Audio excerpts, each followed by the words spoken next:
El Salvador's mega prison.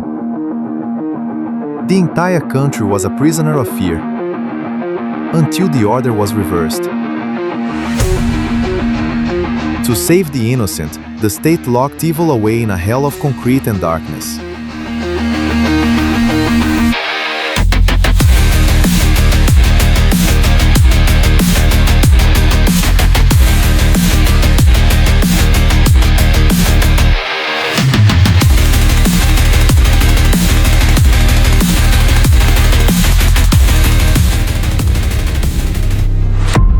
This is Global History, facts about everything and everyone.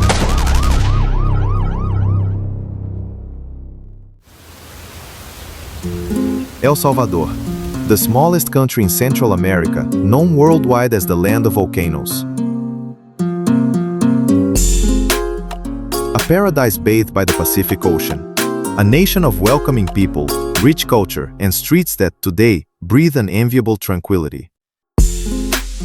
The beaches attract tourists from all over the world. Public squares are full. Commerce pulses with open doors, and children play freely under the sun. Looking from the outside, it is the perfect image of success and prosperity in Latin America. Uno, dos, pégale. But this perfect peace is just the silence that settled over an ocean of blood.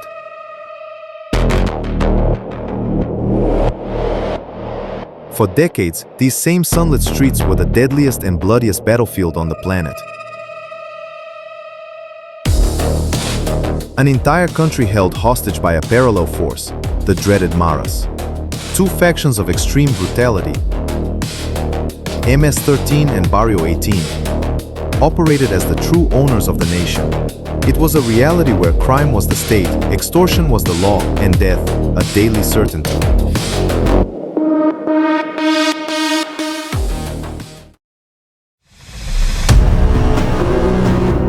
That is, until the arrival of a young president, Nayib Bukele, who understood that the only way to fight absolute terror was by using an even more ruthless state force. How did the government manage to corner and dismantle the largest urban terror organization on the continent in record time? What was the method that turned untouchable monsters into docile prisoners?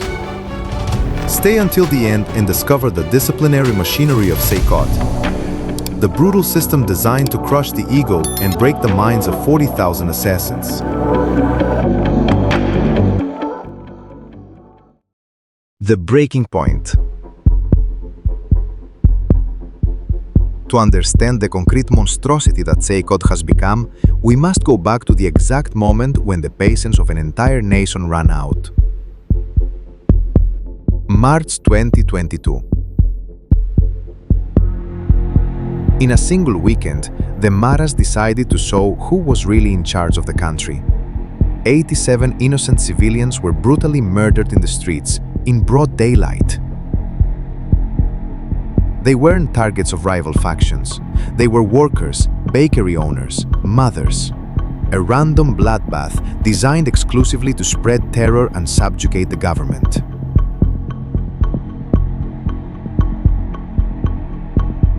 The population, already crushed by decades of paying their renta, the daily extortion demanded by the gangs, locked their doors in despair.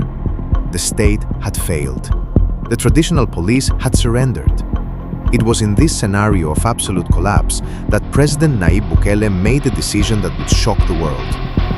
Iniciamos un régimen de excepción en nuestro país, está en nuestra constitución. The decree of the state of exception. Queda aprobado el proyecto de decreto que contiene régimen de excepción. From that night on, the constitutional rights of suspects were suspended. The army took to the streets. The message was clear. When the disease is lethal, the cure cannot be mild. The official hunt had begun.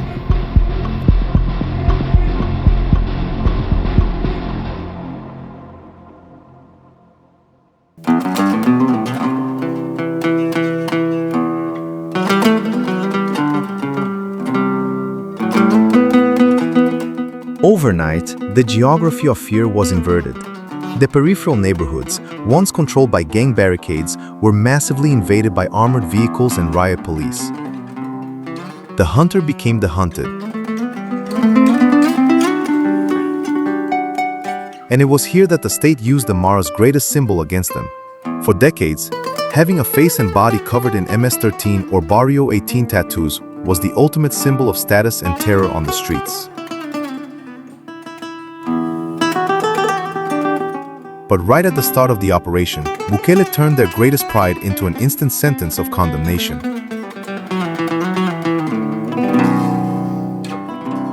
When the leaders realized that their own skin was their doom, they resorted to agonizing and desperate methods to erase their marks before the army arrived. But military intelligence deployed a tracking tactic that caught them all by surprise. And we will understand how this hunt worked in just a moment.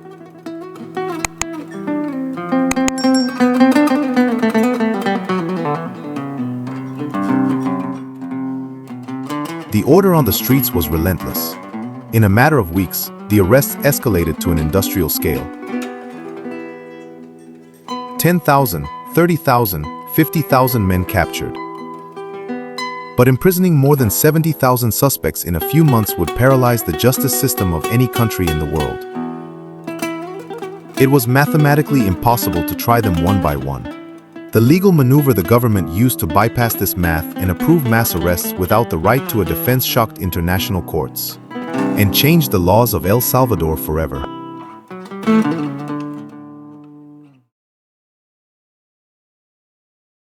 The ego-breaking machine. Que digan los organismos internacionales que vengan a proteger a nuestra gente. While NGOs debated the legality of the actions, the country faced a structural time bomb. Where to confine an army of thousands of newly captured terrorists? Traditional prisons collapsed entirely. Worse, they historically functioned as parallel offices from which leaders continued to order assassinations via cell phone. Putting this new wave of captives inside would mean handing control of the country back to them. The answer needed to be definitive. In an isolated valley in the Tecoluca region, machines began to tear up the earth day and night. Surrounded by extreme military secrecy, the most impenetrable maximum security structure in the Americas was born. Massive concrete walls 12 meters high, electrified fences, and total isolation from the outside world. CECOT was not built to rehabilitate. It was designed to be a vault for the annihilation of the ego. And this is where the secret of the streets came to light. Remember that desperate hunt where the factions realized that the ink on their skin was a death sentence? To try and escape CECOT, thousands of leaders used acid, hot irons, and fire to melt their own faces and chests, erasing the letters of the Maras. A self-inflicted torture. But what they didn't know is that military intelligence already had a database of all of them, and the government decreed that the burn scar itself would also be considered proof of terrorism. The attempted escape became the ultimate confession. Disfigured and captured, they were sent to the new fortress. The severe system.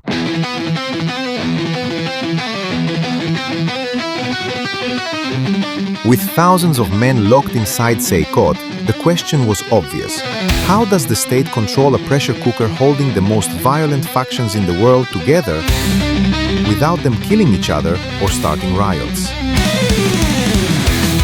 The answer begins with breaking one of the most sacred laws of crime. On the streets, if an MS-13 member crossed paths with a Barrio 18 member, the result was instant death. But inside these cells, the government decided to apply an extreme test of submission. Mortal enemies are forced to share the same space, sleeping just inches apart. If they don't butcher each other inside, it isn't for a lack of hatred, it's because the dread of the system has overcome their instinct for war. But how does the state construct a psychological terror so deep that it paralyzes the murderous instinct of these men? The main weapon is not physical force, but rather absolute sensory deprivation. Inside there are no mattresses. The beds are cold metal planks. There is no courtyard with sunlight, no clocks, no conjugal visits or recreation areas.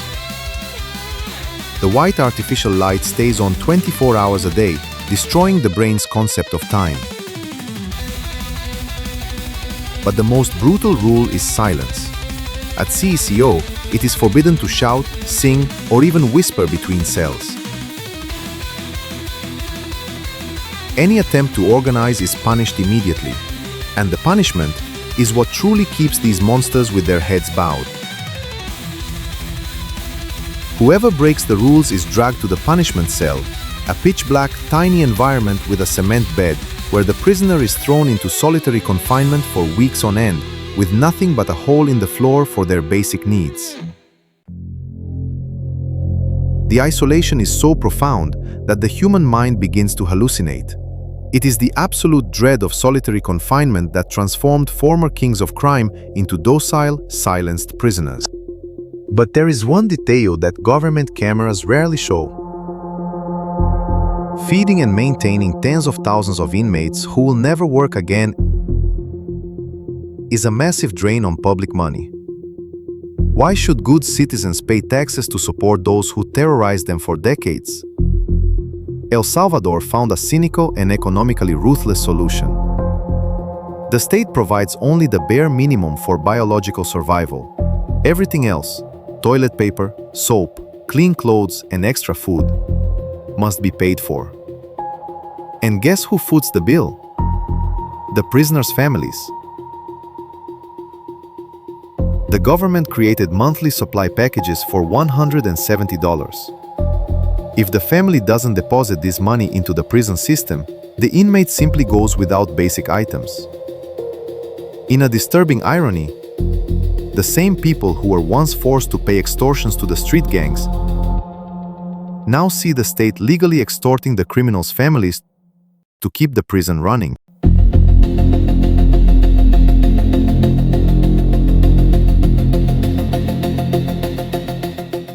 Gates of Hell.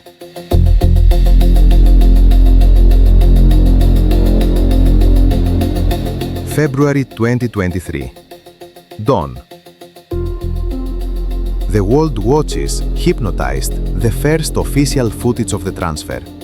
Hundreds of heavily tattooed men, once the untouchable kings of the streets of San Salvador, now run barefoot, wearing only white underwear, handcuffed, and with their heads strictly bowed.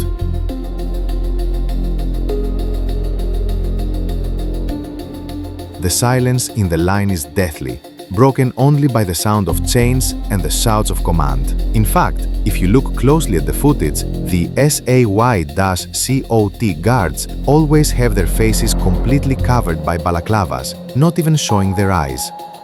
This isn't just to create an intimidating riot squad aesthetic. There is an active kill order on the outside that forced this extreme rule of anonymity among the agents. When the first gang leaders crossed the heavy steel gates and were lined up in Pavilion 1, they still thought they could dominate the environment and control the system from the inside, just as they always had. But there was a cold and calculated detail in the architecture of that pavilion that broke their egos in less than 10 minutes. From that moment on, the monsters of the streets discovered that true terror had taken the shape of reinforced concrete. The Armed Peace. While tens of thousands of men rot under the absolute silence and white lights of CECOT, outside those 12-meter walls, the contrast is almost unbelievable. The entire country is breathing again. In less than 2 years, the result of the military operation shocked the world. The homicide rate plummeted from the highest on the planet to statistically irrelevant levels. Today, El Salvador is considered the safest country in the entire Western Hemisphere. The invisible borders that divided neighborhoods where taking a step on the wrong street meant death simply disappeared. Delivery drivers are returning to every area. Nightlife commerce has been reborn.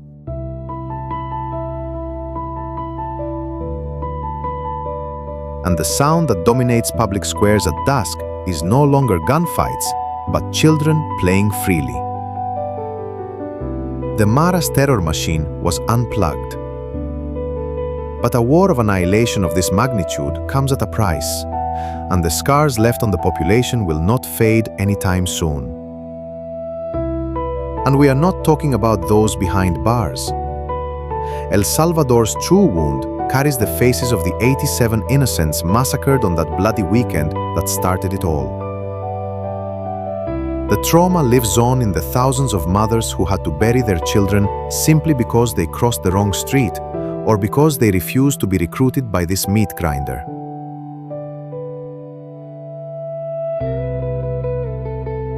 The scar is on the merchants who went bankrupt, who closed their doors and lost a lifetime of work because they could no longer bear paying the daily extortion fee to stay alive. It was looking at the blood of these victims that the state had to make a brutal decision. You do not negotiate with absolute terror.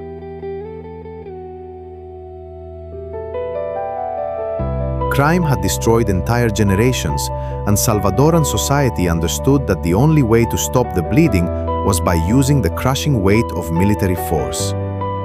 Nayib Bukele's experiment proved a cold and irrefutable thesis.